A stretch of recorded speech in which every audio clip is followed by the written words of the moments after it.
September 10th, 2021 was a turning point for the Smash community. We had been through a brutal lockdown period where for 18 months, there was not a single Smash Bros. Major. Nobody knew who was good anymore, which just led to arguments with one conclusion: meet me offline.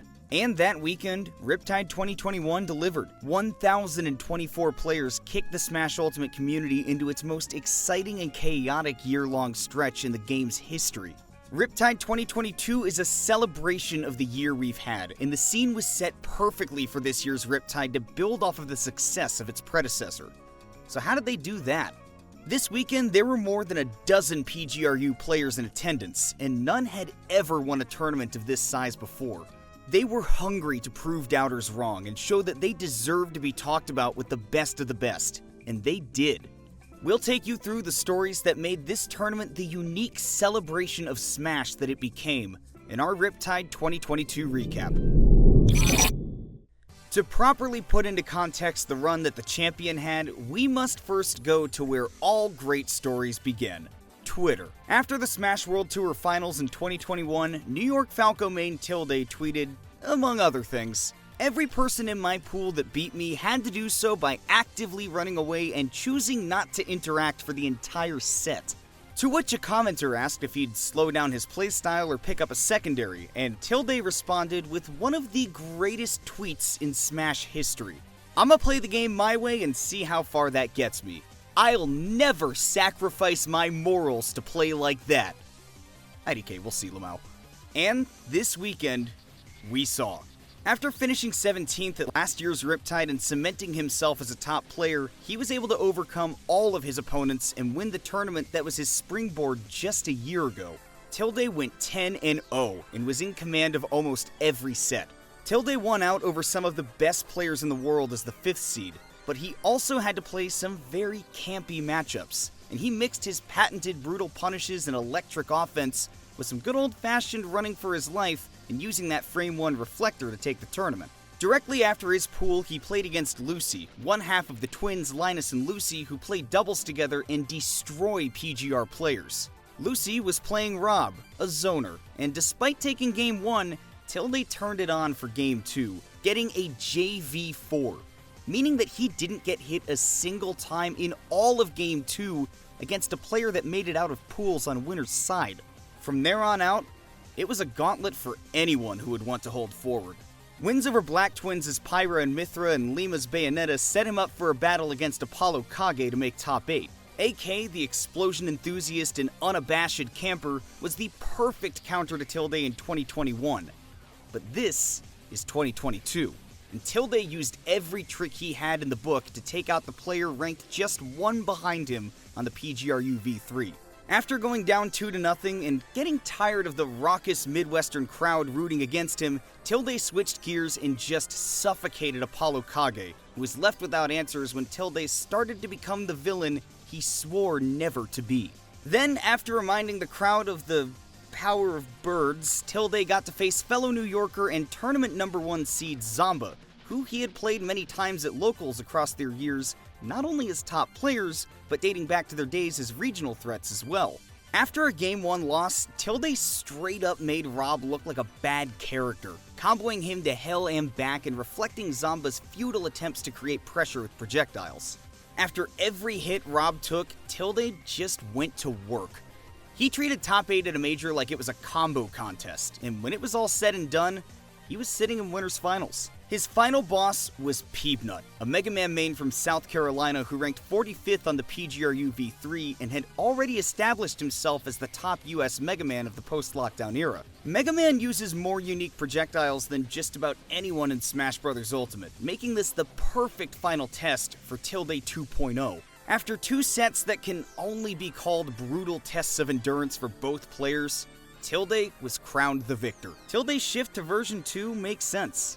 He's still one of Ultimate's most talented and flashiest players, but sometimes the ends have to justify the means, and he upgraded his playstyle to make him and his funny little bird among the scariest sights in Ultimate no matter who they line up against.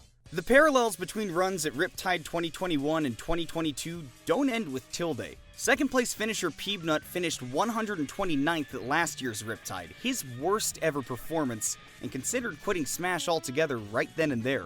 This year, things were obviously different, as he took wins over Zomba, Jake, Grape, Suarez, Zanotto, and Linus. As the 12th seed, he was able to finish second and nab a whopping +6 SPR, tied for the highest of the weekend. In fact, everyone in top 8 attended last year's Riptide, and with the exception of Louis Money, who made top 8 at both events, each of them placed at least 2 seed lines better than where they were last year. This tournament represented growth for so many players, and now they get to enjoy the view from the top. Skittles finished 5th, beating his 33rd place finish at last year's Riptide by 6 rounds and nabbed a +3 SPR on the way. It wasn't guaranteed that he would even beat his seed though. After a win over Bacon, he was upset by Pac-Man legend Sinji and had to grind out 6 tough set wins against Sir Dank, PK Chris, Dark Wizzy, Quinn, Grape, and Louis Money to finish where he did. That's the opposite of what happened in his run at the previous year's Riptide, where he lost in winners and immediately dropped in losers. Skittles has grown from a Midwestern regional threat to the best player in the world at regionals, at least according to Smash Twitter, to a genuine major threat. The path has been arduous, with ups and downs, but he's finally getting the payoff that he deserves. Similarly, for the past year, anytime you would talk to a Canadian Smasher about players in their scene that are underrated and can do damage in major tournaments, there are 2 names that would come up: Ouch and Grape. We've seen what Ouch can do, but this weekend, we finally got to see why the initiated call him Snake God Grape. Try saying that 5 times fast. With wins over Kane and Jin, Grape secured a 9th place finish against his 59th seed, good for a +5 SPR, and the title of Canada's strongest soldier. One of the biggest single upsets of the weekend belongs to Suarez, the Yoshi main who snuck onto the first PGRU at 49th, but hadn't been on one since. This weekend was a reminder that the king of Yoshi's Island is still a national threat. Suarez beat resident PGstats cool guy Jackie Peanuts, along with Rickles and Doorstop to put himself on the verge of winner's side top 48. What he had to do next, though, was beat Ned, the 3rd seed in the tournament who entered the event in the best stretch of his career, with a 5th at Rise and Grind and a 9th place finish at SmashCon 2022 under his belt just in the last month. It was no problem, as Suarez quickly dispatched Ned 3-0 to move on to the next round. It was a win with an upset factor of 8, the highest in the winner's bracket of the tournament, and only behind Nebraskan Snake player HDK, formerly known as Hot Dog Night, who took out Ned in losers for an upset factor of 10. Suarez went out at 13th, the best major finish of his career, and was able to get an SPR of +3, which would have been the highest SPR of any 13th place finisher if it wasn't for Quinn's impressive run. After losing to Apollo Kage in round 2 of pools, Quinn had a 5-set losers run that included wins over 8-Bit Man and WaDi before losing to Skittles. Yes, that is correct, he did lose to 4th and 5th for 17th.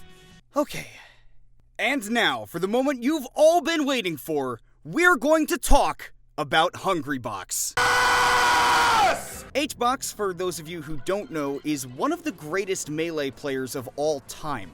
He started playing Ultimate on stream to attract a larger audience and compete in something else, but his constant streams, online brackets, and understanding of Jigglypuff has turned him into a monster. A wanster, if you will. Hungrybox's weekend didn't start off great, to say the least, as all of his stuff was stolen and he was late to the tournament venue, so he couldn't warm up, and in his first Ultimate set of the day, he lost 2-1. Many with less bracket experience than HBox would be put off by this. Maybe they DQ from losers, or maybe they just drowned in pools like hundreds of other players did that day. Hungrybox got 385th at last year's Riptide, and he could have just rolled over and let the same thing happen again. But nope, not HBox. Hungrybox won 9 sets in a row to make top 48. 7 of his 11 sets went to the last game, including a 5-set stretch that all went to the last game in a row against Devotion, Indigo, Sultan, Non, and a heart attack-inducing Game 5 last-second timeout against Pacific Northwest Pikachu main H4. Oh, and no big deal, just a little aside, but he also won the entire Melee bracket with 7 of the top 10 players from the most recent MPGR in attendance. HBox would eventually fall to Quinn for 25th, 2 lines above his seed, but funnily enough, he played more sets than tournament champion Tilde, and that doesn't include his run to first in Melee. Hungrybox is somehow unbelievably consistent as a top 3 player in Melee right now, and simultaneously he is leveling up to the point that he could start getting some PGR wins in Ultimate too. Could he get to the point where he becomes the first person to be on a PGR for both Melee and Ultimate at the same time? Well, there's still work to be done, but honestly at this point, only time will tell.